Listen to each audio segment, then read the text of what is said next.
Hello and welcome to another episode of the Revenue Revolution, sponsored by Jointflows. Today, we have the privilege of being joined by Marina Khawaja, legal advisor to SaaS companies and startups worldwide. How are you? I love that introduction. I'm great, thank you. How are you doing? I'm good, thank you. I'm good. Marina is also a good friend.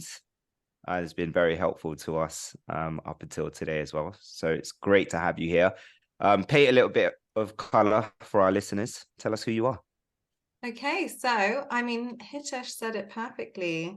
I am a legal advisor to tech startups, predominantly B2B SaaS companies. This is where I met Hits and Mick many years ago at Yieldify, where I was the head of legal, and Hitesh and Mick were the stellar salespeople. And they were just a pleasure to work with. And since then, we've been great friends and have worked together.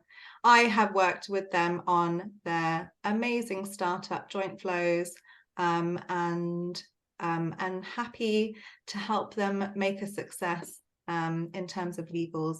And actually, I'm here to help, kind of highlight how legal can be a key player in driving the success of a startup.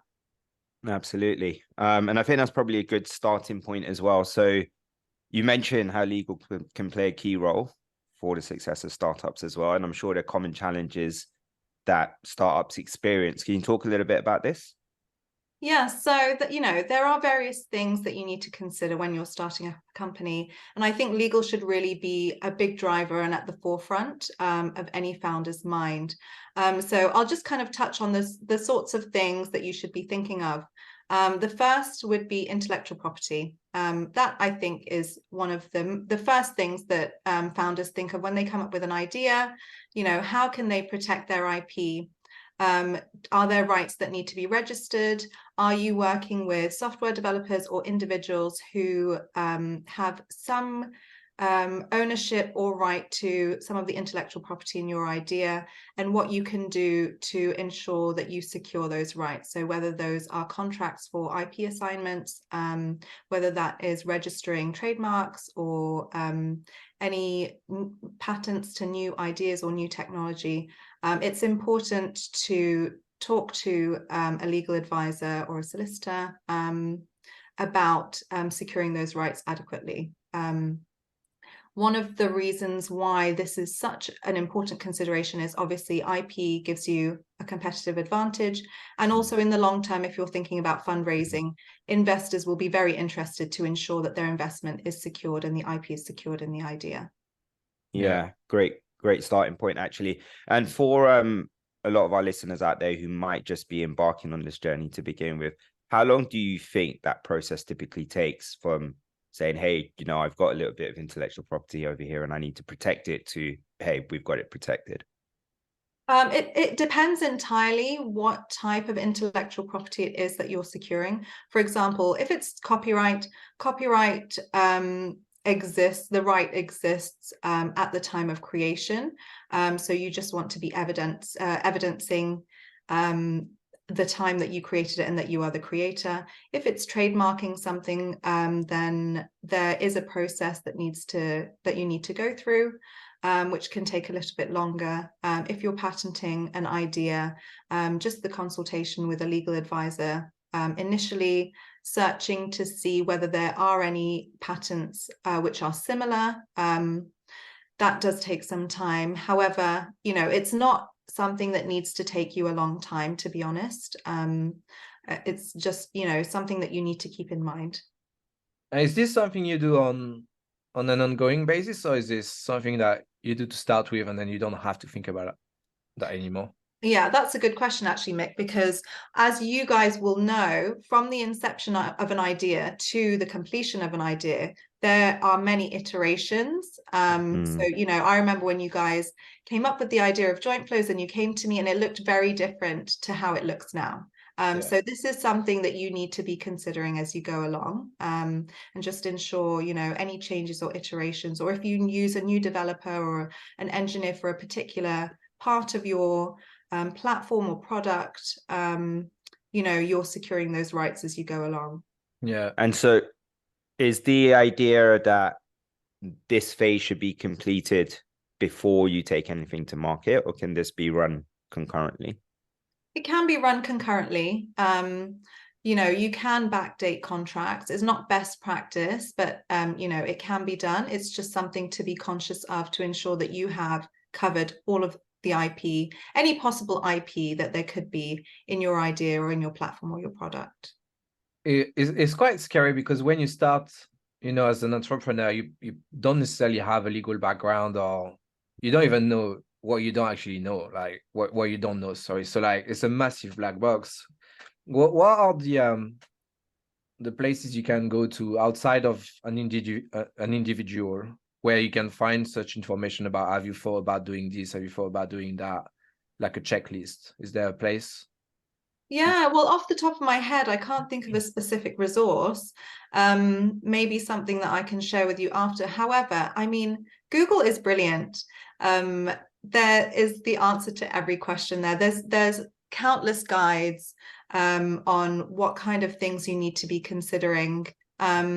Or even ChatGPT, I'm sure like you guys and many listeners use it, a simple question to say, what are considerations around intellectual property protection as a startup founder I should be going through or I should be thinking about. So, it's good just to have like an initial checklist, and then as you delve into it further or have the resources, because I know obviously financial considerations are key when you're a startup founder. When you have the resources to look into it properly, it's something to consider. But one thing I would say that doesn't necessarily cost very much is if you do have other individuals who are helping you to develop your IP in any way, is making sure their contracts have adequate IP clauses in them. Yeah. To me, I think there are three big area when you speak about legal protection when you start a company. There's the IP protection, then there's the how you set up your shares and your equity so that it's long term and you're not in a position where if someone leaves then you lost a lot of the company. And the last one is about how do you contract new clients as well, because it's just as complicated to have a good foundation where you can just add stuff as you develop the product, because you might be tapping into a new data set or a new aspect of the software does something completely different. Yeah. Where do you feel like startups are getting it wrong on the legal side when the early days? So I do think IP, this is why I mentioned it first, is I do know a lot of startup founders who get very excited about their idea, work with individuals, develop the idea, and then there are no contracts in place, or the contract did not focus on IP assignment or transfer or licenses. So, they're working with individuals, and it can go south because they don't necessarily own the IP. And it may not be that there is a disagreement between them and the individual who developed it. It may just be when it comes to fundraising, they don't have a contract in place to say, I own this IP. And then investors are not necessarily as keen to invest. Secondly, you mentioned when it comes to equity. So for founders, this is a big consideration. Equity, how it's distributed, and even going forward, how you vest them. Yes, exactly. So vesting is an issue, and then also equity schemes, so employee schemes going forward, if you want to be granting tax incentives in the form of share options. Having good legal advice around setting this up from the outset, I think, is very important, because, a lot of startup founders will say, hey, come on board and work with us. We don't have any money right now, but we will give you some equity. And this is what it might look like. But they don't necessarily have the share scheme in place. They don't have any documents around it. And so it's quite a vague conversation, and it can cause disputes going forward. There can be issues. Another thing to consider is equity dilution, and how that will work when you do get to a funding round or a fundraise. So how will your equity dilute, and how will other individuals, other shareholders in the business, how will their equity dilute at a funding round? Because I think people don't necessarily do those calculations from the outset, and it can come as a surprise when there is a fundraise, the impact that it has. Yeah, it's crazy. Like, I think, like, to me, that's where we had the least knowledge when we started the company. Like, we're not coders, we don't have any technical background, but I felt like we were so much, without you, I think we would have failed like week 2, basically. Yeah. No, that we had the idea, just couldn't even phrase it. It's very let true. alone putting it in legal terms. So yeah, it's really I think you kind of have to start that process even before you start coding anything, because it's a steep learning curve, and it's a little bit scary, it's a little intimidating. So yeah, get equipped, get advised, and then you should be fine, but you need to go out there proactively. Yeah, absolutely. I felt like we were always on the big risk until you reviewed anything for us. Like, I don't know, are we doing this right? Like, should we do it? Are we just screwing ourselves over here? What are the kind of common factors that are overlooked when it comes to share options in particular? So I know we spoke about equity and the dilution of it and how founders can sometimes be surprised, right, in terms of what that looks like. But when it comes to share options, what do you see as being commonly overlooked?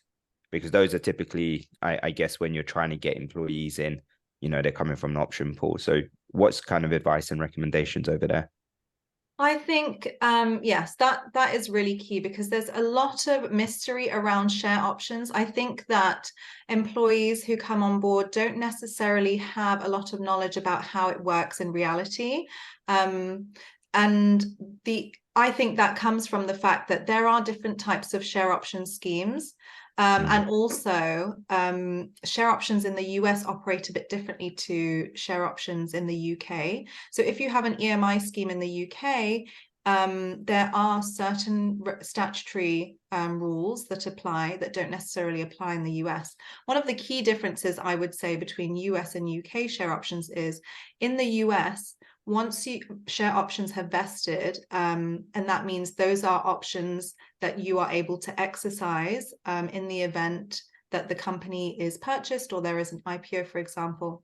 Once they have vested, they are yours to exercise, or they are yours basically as part of your compensation package.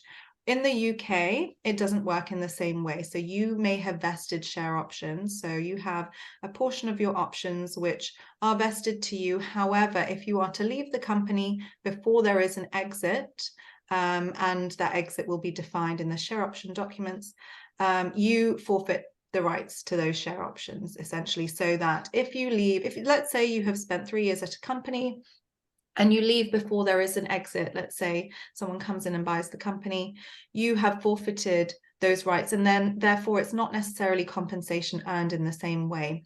And if it was considered compensation, it would then be taxable as income, and that's the distinction. So it would fall under different statutory rules in the UK.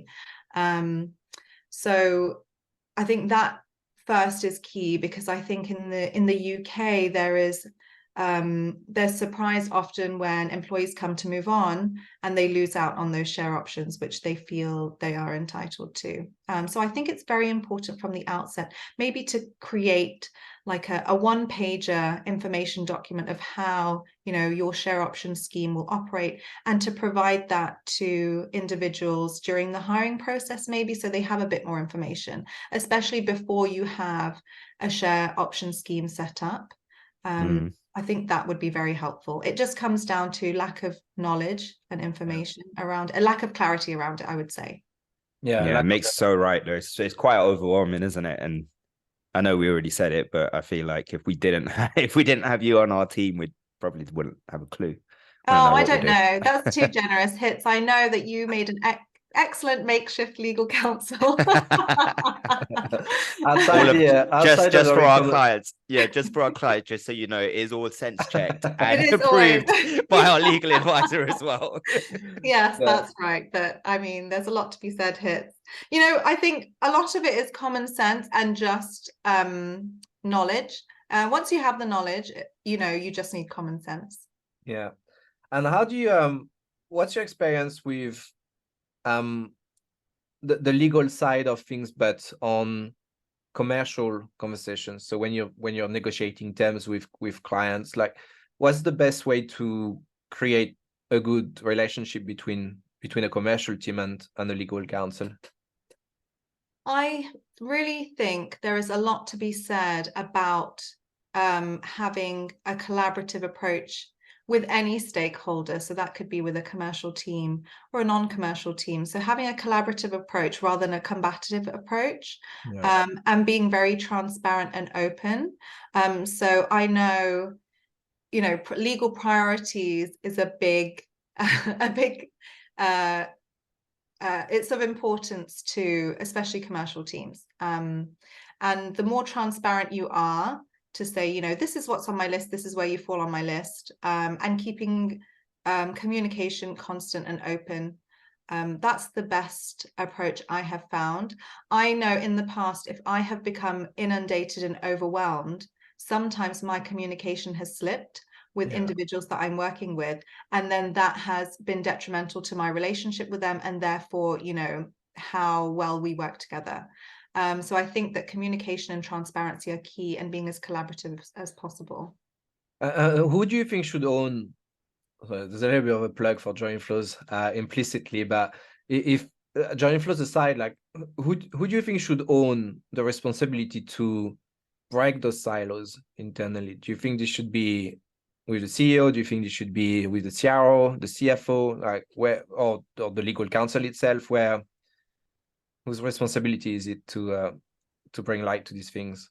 So yeah, that is a tough question. I think a lot of it ends up falling on legal, which shouldn't necessarily, because legal, aside from just the commercial aspects, legal have so many other things to deal with. So the corporate side of things and just regulatory compliance in general. A lot of what legal does is firefighting, and then it's difficult if you're always firefighting and always, bogged down in sales, to be proactive and consider, forward-coming risks. So there's a lot on legal's shoulders, and as it's not a revenue generating function of a business, there's not a lot of resources that are allocated to it. So I don't necessarily think it should sit with legal, but I do think, as I said, collaboration between all teams, there is a lot to be said of that. And I think, not to plug Jointflows, but as I've seen the evolution of Jointflows and what it has hoped to do. And it started off more, as kind of like more of the focus was on legal contracting and transparency around legal contracting, and where it has evolved to, it's just, I cannot think of a way of working that wouldn't involve Jointflows, because it seems to solve all of those problems, which is, the working in silos, the lack of collaboration, the lack of communication, the lack of transparency. So everything I mentioned, it just covers all of it. And I think, sorry, it's there's when you're in sales and you're trying to close deals, you kind of feel like you're entitled to legal priorities. And when we speak, obviously we're now kind of on the other side. We're kind of trying to sell to legal counsel as well as the rest of the team. But you speak to some of those stakeholders, and actually anything that is linked to commercial contracting is the tip of the iceberg. Like there's so many more things that they're looking after, like partnership programs, acquisition stuff, like dealing with tenancies. So like when you're renting a place and all of that, and that's really time consuming. Yeah, exactly. So the things that I was talking about, litigation, IP rights, you're having to think about data protection compliance, you're having to think about, employment law considerations, employment law compliance, the corporate side, like you said, employee share options, fundraising. So all of these things, and it usually falls on in startups, or let's say scale ups, because startups don't usually have a dedicated legal resource. It often falls on one individual, and it's a lot to project manage, and therefore, managing sales prioritization, it's just another thing to do. So one thing that would be better is I think legal has a key role in the sales process, but I think that sales need to take a bit more ownership of that process and all of the stakeholders. And that's where Jointflows is so great, because it allows them to do so a lot easier. Because I know for you guys, often it can feel like herding cats. You grab one person and get them to work on one thing, and then you're trying to grab another person to work on another thing, and trying to get everyone to do that by the deadline, and everyone to kind of be streamlined in their approach. So, legal, we do try to help in facilitating smoother deal closings, doing the risk assessment and mitigation, and all while trying to do it quickly and then doing it for multiple deals. So, there's quite a lot to consider. And, it's very important, and on top of that, for legal to be very commercial in their approach as well. It's very easy as a lawyer to get a bit academic about contracts and be like, oh, well, this actually legally, if I'm being very strict about it, this should say this, but you're never going to get the deal signed. Yeah, that's what I love about you, Marina. Like, there's very unique to you, I find, that you give an answer, but you also give like an element of like risk level.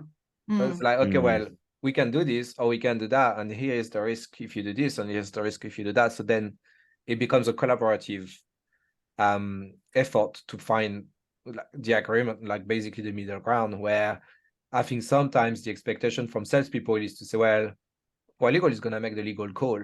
And actually it's not that binary. I think there's something in between. And I think both of us have worked with legal teams who sit on both ends of the spectrum, and the ones like you are a lot better to work with, as you said, a lot more collaborative. And one of the things that I wanted to talk about as well is when we're talking about contracting, once again, if you're early stage or you're scaling up, what are the main, when we're talking about client contracts, what are the main kind of things that you should consider? What are the main talking tracks or the talking points within that contract that you need to ensure are watertight? I would say initially, from the outset, you need to have a really good contract. It needs to be sound. So before even the talking points, your contract has to be very good. You want to make sure that you cover everything within your contract, and you're not having to you want to try and cover as much as possible in your contract, and not be putting things in an order form or an email or something that you hash out, so your deliverables should be ironclad. There should be no question about, who is going to do what, by what timeline. And there's often a question of risk allocation. I think that sales probably, I've worked with some really great salespeople. You two are like probably the best. And I think it's because you're very clued up about legals, and I think that, and risk. And I think that helps a lot. I mean, there was a time when I worked with Mick, and he said, you can just, put this clause in white ink. White ink on white paper, they'll never see it. It works like a treat every time. And no one prints anymore, so you can't actually tell. Yeah, exactly. No, Mick never did that. I never allowed him to do that. And there's no part of the Jointflows contract that's in white ink. No, absolutely not. But I think and then this leads into what we can talk about later, which is like ethics in sales practices. But having your contract covering as much as possible is key. And also having a balanced contract. It's very easy for suppliers to try and draft a pro supplier contract, and all of the clauses are in their favor and not really in a customer's favor. But what happens then is, you just go through a really lengthy negotiation process where they're saying, hold on a second, the indemnities are so imbalanced. You have all of the protection and we have no protection. There's just no point in a contract like that. I mean, I could easily draft a contract which will just protect you and leave the buyer to assume all the risk. But no one's going to sign your contract. So I think that is key. Being very aware of, that balance of risk is important. So other talking points, I think, which is very important for a tech business that handles customer data, is data protection. So having a sales team who is clued up about data protection law, at least the basics. And I think a lot of them are these days. It's hard to make a sale without being aware of that kind of thing. But drawing attention to data protection compliance and how your business in particular is compliant and what you do to protect customer data, that will go a long way. So I think that's very important as well. Yeah. And we see like a lot of startups, the end game is typically to exit and get acquired. But then also what happens when you're a startup moving to scale up and you start to get bigger on your way to the exit is you find that you have a lot of contracts which have deviated away from the terms that you set out to begin with. A big part of the acquisition, or, you know, even when you go to raise funds, my understanding is understanding what that looks like. You know, how much have you deviated away, for what customers, to what value? What's the best way of keeping track of this, like from the very beginning? I know I've heard of companies who did an absolutely horrible job of that, and then it's a big task to be able to aggregate all of that in a sensible, digestible way. So what's your recommendation in terms of how do you do that from the offset? Yeah, so I've seen it done in different ways. And, you know, having in mind, being very proactive, I think is key. Being reactive to anything in business. Obviously, there are some things you can never really plan for, but being reactive to legal considerations, I think usually ends up being detrimental or creating a lot of work in the long term. So, you know, like I said, if you have a good contract as a baseline, that's a good start. And then you wouldn't need to be deviating too much from it. It's good, I would say, to have a contract playbook to say, okay, this is what our contract says. This is our second line of negotiation. And if you want a third line of negotiation. So at least you know, these are the positions we will always be taking. You don't really want to bespoke too much. And then thirdly, you want to have some way to be keeping track of that proactively. What you don't want to do is have hundreds of contracts. And I've been in this situation before. You don't want to have hundreds of contracts where you're having to go through each contract to see, you know, where have we deviated. Now, there's a lot of tools that are available now to keep track of this kind of thing. However, there's still an exercise where you need to be uploading those contracts and then still going through any legacy contracts. So proactivity is key, but Jointflows does this perfectly. It wasn't a leading question. I know it wasn't a leading question because it is something that everyone needs to think of. But this is what I mean, you know, Jointflows has thought about all of these things for each of the stakeholders to help project manage so many different parts of this process, which is brilliant. But so maybe you can tell us then how Jointflows does that quickly. Well, as you said, I think it's about keeping a record and making it available. But keeping a record is not enough. Like, you need to be able to understand the context of when the record was made. So when you're dealing with high volume, and that's my experience without pitching Jointflows, the struggle comes around how much knowledge you keep and how much knowledge you document. Because keeping it, if it's in your brain, then there's an argument that when you leave, then the knowledge is lost. Same if it's offline on a Word document or something like that. So you're right, there's a more and more the contract management system, you know, is growing. That vertical is growing massively, because when you look at the complexity of a sales process, you do end up staying a very long time proportional to the overall duration in legal negotiations or security questionnaires, which I think is kind of overlapping with all the legal aspect as well. So I felt like, I think one of the frustrations we had when we started thinking about Jointflows is it felt like every negotiation we were going into as like closing new deals, we kind of felt like we were starting from scratch again. You know, like, okay, what did we receive?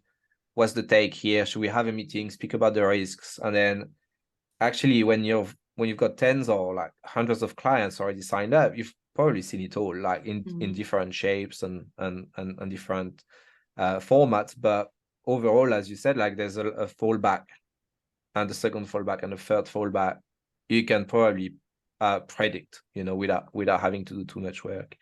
So thank you for plugging Jointflows. Yeah, just to be explicitly clear, all those fallback options can be documented within Jointflows as well, and that's where the acceleration comes from. Yeah. Sorry, carry on, Mick. Yeah, I was gonna ask Marina, because there's a lot of external like like constraints that are happening, GDPR, compliancy, AI, the fact that you've got more and more competitors, the fact that companies are merging. How often do you feel like you should proactively go into your terms as a supplier and review what's there, so that you're not firefighting when something comes up? And I'm thinking about these kind of like general laws that are being deployed.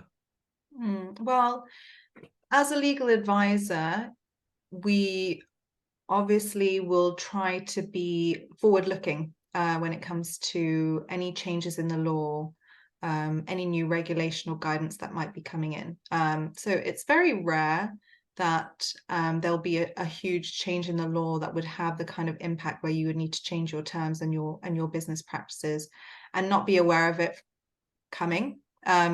So I wouldn't necessarily say you want to be iterating your contracts frequently, especially if you want to have standard terms. You don't want them changing constantly and then having to keep track of, lots of different versions.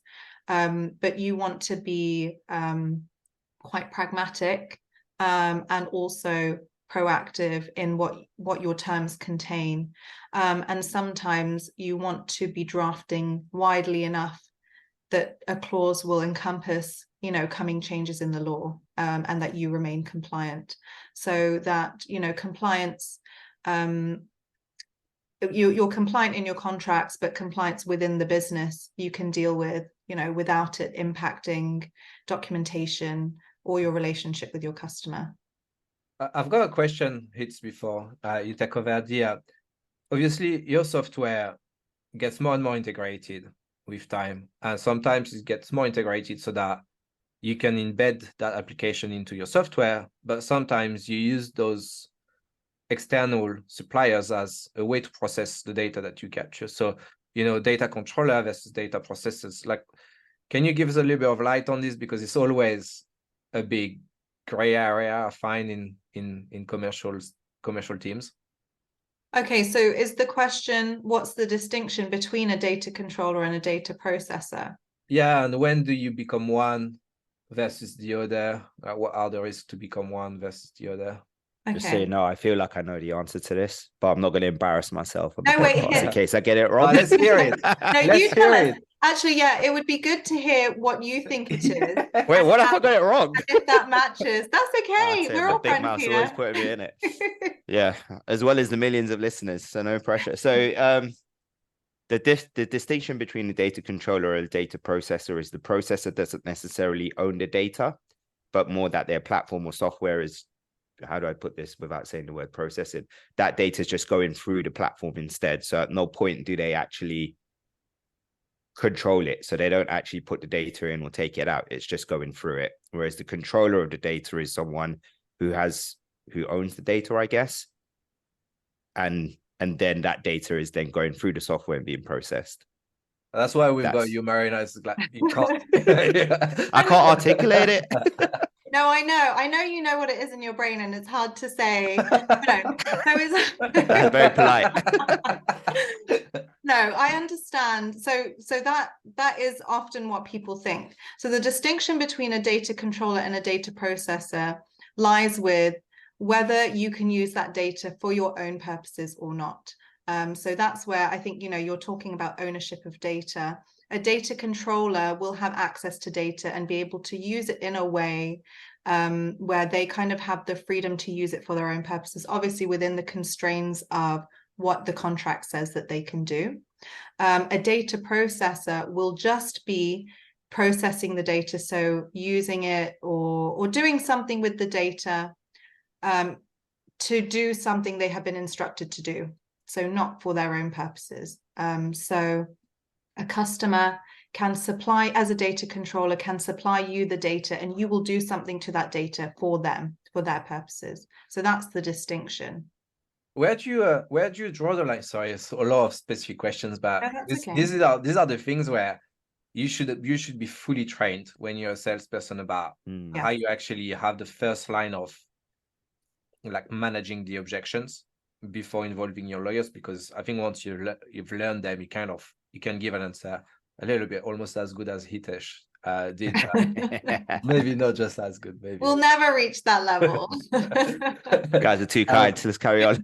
where do you draw the line between you being a processor and then being and you using sub processes? Yeah, that's quite tricky as well.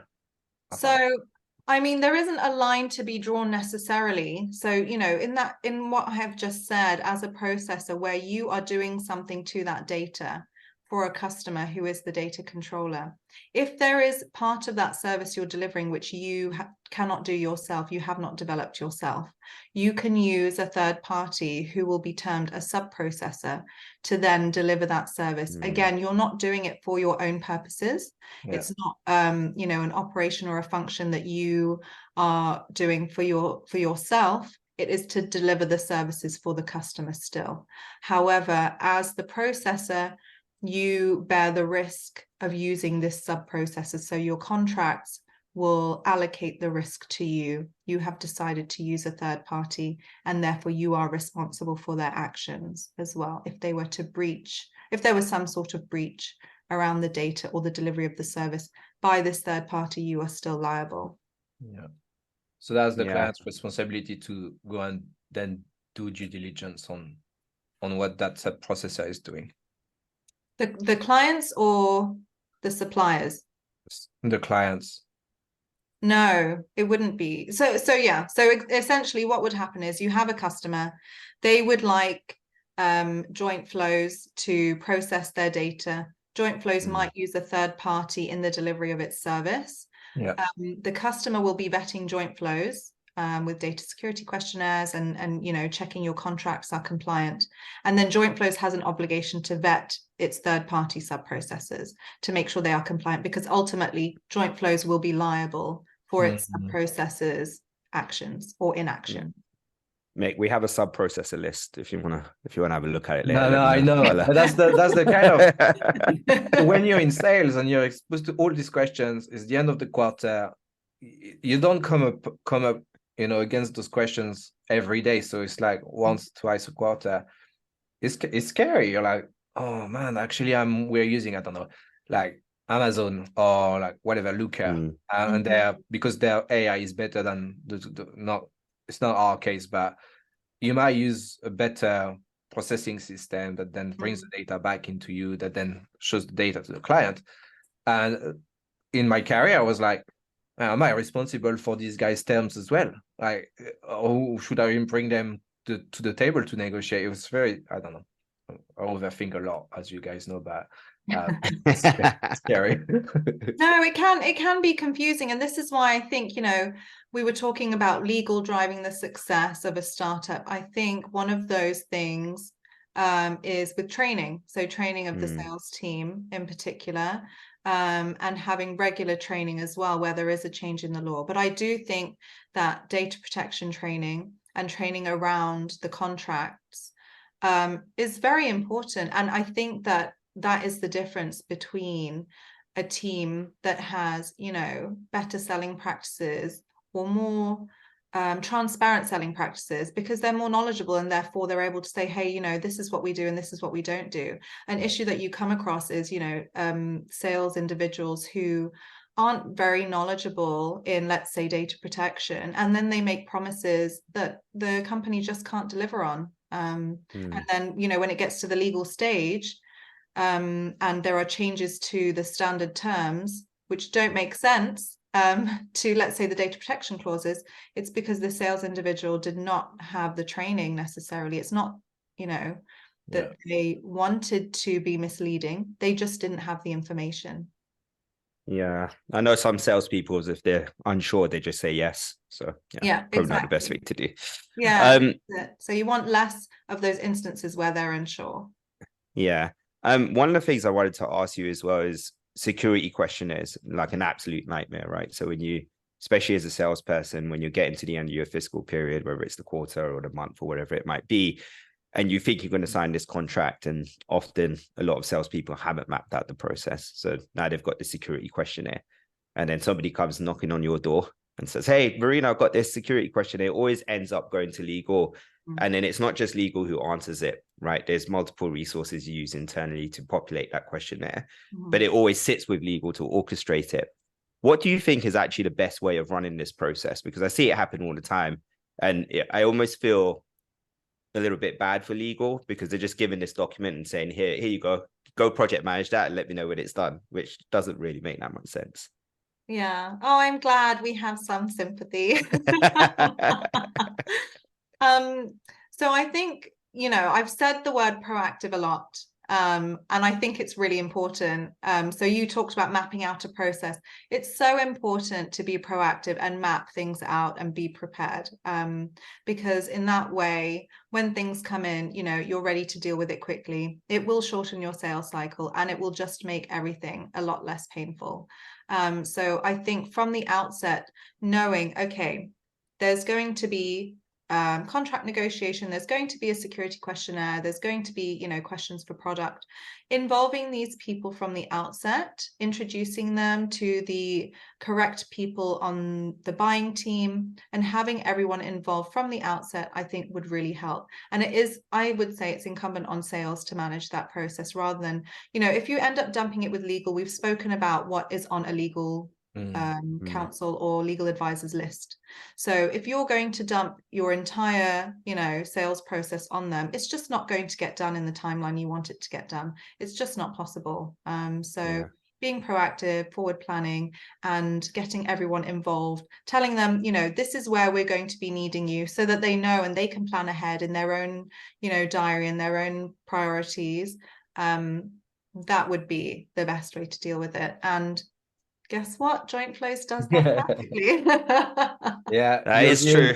Your deal, your problem. Like, you have to be able to manage that. Exactly. Absolutely. Well, we are just about out of time, Marina. It's been an absolute pleasure already to have you on. I know it is absolutely flown by. We do have a wrap-up question, which we ask all of our guests. Through your whole career to date, what is your best memory and why? Oh, that's really tough. Firstly, because I have a terrible memory and don't remember things very well. I don't have a best individual memory. I have met so many of my close friends and great people along the way throughout my working life. So my best memory is just like meeting and working with these individuals, and you two are included. I'm so glad that we've I'm so glad that we've stayed friends, since our time at Yieldify. I think it's about, 5 years ago now. And it's really nice to see like each of those individuals, where I've met them and where they have progressed to and where they're working to today. Like, I love seeing people, set themselves goals and reach those goals. So, it doesn't really answer your question very well. No, it's a good answer. So you're saying me and Mick hounding you and coming and sitting next to your desk until you did something for us. I loved it. Isn't top of the list. Awesome. No, that's a really good answer. Appreciate it. Well, look, Marina, it's been an absolute pleasure having you on the podcast. This has been the Revenue Revolution podcast, sponsored by Jointflows. Until next time, thank you very much. Thank you. Bye-bye. Bye.